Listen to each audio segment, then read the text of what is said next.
Hello, this is Dr. Eid, and we're in week 3. Today, you're going to hear a little bit about theories of social emotional development. I'm not going to lecture on the PowerPoint. I think you can go through that on your own. You're going to be reading at Breda Camp chapter 4, just like last week, because last week you really focused on the theories of Piaget and Vygotsky. This week, you're going to focus on the theories of Erikson and Maslow and Bronfenbrenner. So it's still chapter 4. There's also an article for you to read, Why Children's Dispositions Matter. And in this video, I'm going to go over Bronfenbrenner's theory because you're going to be writing about it in your Ecology of Human Development reflection. So let's get started. I'm going to share my screen. So Bronfenbrenner's theory is the ecological systems theory, and it's really a framework for looking at children's development based on their environment. We all carry our luggage, which is why I put the suitcases there. And even your 4-year-olds come to school with their own luggage. You don't really know what's going on in their lives, but there are things that they have to deal with every single day that are on their mind when they're in your classroom and you're trying to teach. So Bronfenbrenner's ecological systems theory is a wonderful way of describing this. We start out with the system that's innermost. Picture a dartboard. The innermost piece of that dartboard is the microsystem. The microsystem is right all around the child. Child's in the center. And the microsystem includes the child's family, peers, school, neighborhood. It includes you as the child's teacher, includes, next door neighbors, grandma and grandpa, aunts and uncles, whoever is close to that child. And all of those people have a big impact on the child's development. But this system is also bidirectional. The child has an impact on the environment, not just the environment on the child. Say, for instance, you have a child that has a lot of developmental needs in your classroom. That will impact you. Say, for instance, you have a child that has that lives in a neighborhood that's quite dangerous and they can't play outside. That impacts the child. The microsystem, bidirectional and very important. The next system is the mesosystem. And the mesosystem is that system that's next to the microsystem. Microsystem's here, mesosystem is next one out. Surrounds the child. But the mesosystem is a system of relationships. It's the relationships of the people in the child's microsystem. It could be the child's parents. Say the child's parents are always at each other's throats and they're on the brink of divorce. Does that affect the child? Of course it does. Say, for instance, the parent, you send notes home to the parents and they look at the note and they say, oh gosh, I wish this teacher wasn't so picky. Just ignore her. Well, that affects that relationship or non-relationship with the teacher and the parent affects how the child sees the teacher. Say, for instance, the child is being bullied terribly by somebody in their immediate environment, have a terrible relationship. That's all part of the mesosystem. And it is also, it's bidirectional. The child affects this system. Say, for instance, the child has divorced parents and the child's learned to play one parent against the other parent against the teacher. Well, that affects everybody. The next system out in this system, a little further away from the child, is the exosystem. And the exosystem is not bidirectional. The child can't make any effect on this system at all. But the exosystem affects the child. Say, for instance, he moves, and moves always affect children. Say, for instance, the parent has to work 2 jobs and they're not home to help with homework and tucking into bed and all those wonderful things and read stories. Well, that affects the child.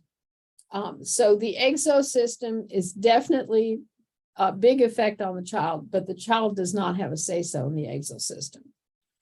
The next system is the macro system, a little bit further out. Child also doesn't have an effect on this, but this is kind of the culture in which the child grows up, those attitudes and beliefs that come with being that child in that family. Say, for instance, it has to do with religious beliefs and practices. You might have a child in your classroom who's a Jehovah's Witness and cannot do the flag salute, doesn't celebrate their birthday, can't be in the room for classroom parties.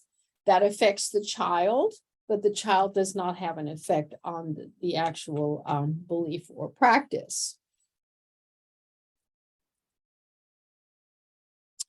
And last but not least, we have the chronosystem. Chronosystem comes in 2 pieces. This is really these normative and non-normative events that occur over time. So some normative events are events we look forward to. Like, I bet all of you are looking forward to graduation. That's a normative event, and it's a real positive.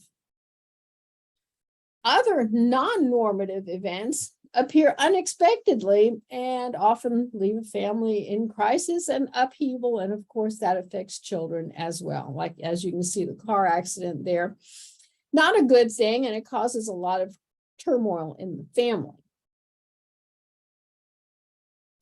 So that's the basic explanation of the Bronfenbrenner systems.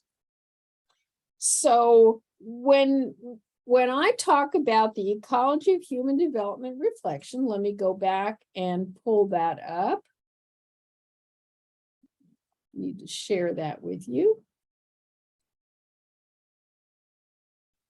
Okay, so this is in your syllabus. It is on page 8. You can pull that up yourself at home.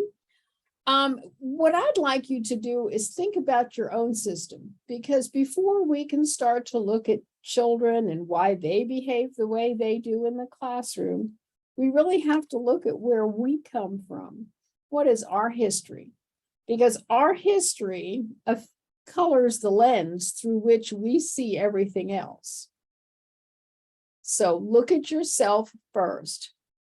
So for this assignment, you're going to thoughtfully reflect on how Bronfenbrenner systems, the microsystem, mesosystem, macrosystem, and exosystem, have contributed to make you who you are today, and how this may impact your teaching.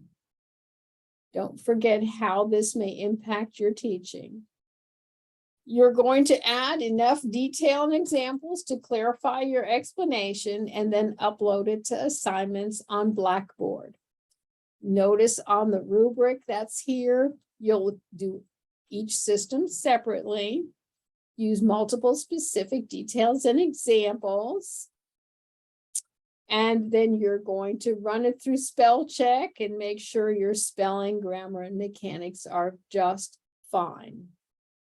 If you have any questions about this assignment, please send me an email and we'll talk about it. This assignment is due by 11:59 on September the 4th. So let's go ahead and get out of this and stop sharing. The next thing I'm going to go back to, I'm going to share my screen one more time, because I want to talk about dispositions just for a minute to go along with the article. This is really an important thing when you're a teacher, because dispositions are things that are very important in affecting children's growth and development. Some children have a disposition to be great learners. They're interested in everything. Some children are still working on those. Knowledge and skills are not dispositions. Dispositions are the tendency to exhibit frequently, consciously, and voluntarily a pattern of behavior. And I'll just give you some examples since we're not in the classroom. Some children have the disposition to persevere. They have got to finish all their work or they're not happy about it. That's a disposition, perseverance. Some children are extremely creative. Everything they do is super creative. That's a disposition.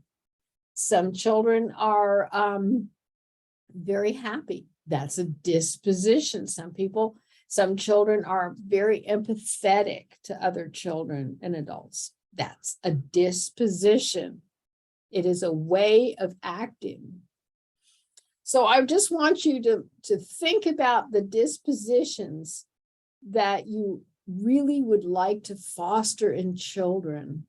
What dispositions are important for children to be successful learners? Think about it. What do you really want those kids in your room to have? How can teachers support the development of desirable dispositions? And what dispositions are important for you, for a teacher to have? Most often people say, well, they've got to be well organized. That's an important disposition. And I agree. But there are a lot of other dispositions that are important in teachers. I'd like to just, even at home, just think about it. What dispositions are important to you as you go out into your teaching career? So that's all I had for this week. If you have any questions at all, please don't hesitate to send me an email and we'll visit on Zoom or on the phone. And I hope you have a wonderful week. Bye-bye.